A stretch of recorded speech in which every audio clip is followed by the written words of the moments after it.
ngibonga kini nonke balandeli bomu uculo kaMaskandi ngithi ngibonga kini nonke balandeli bomu uculo kaMaskandi nginethulele isigqoko ngoba nje namhlanje ngenxa yenu ngithi nginethulele isigqoko ngoba sinje namhlanje ngenxa yenu ngithi nginethulele isigqoko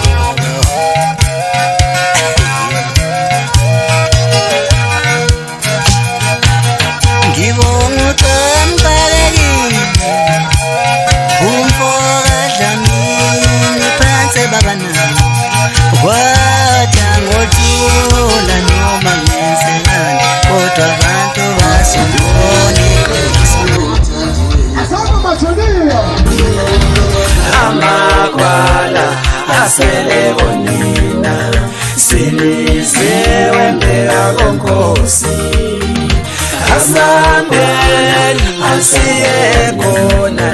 siliziwe mbeka konkosi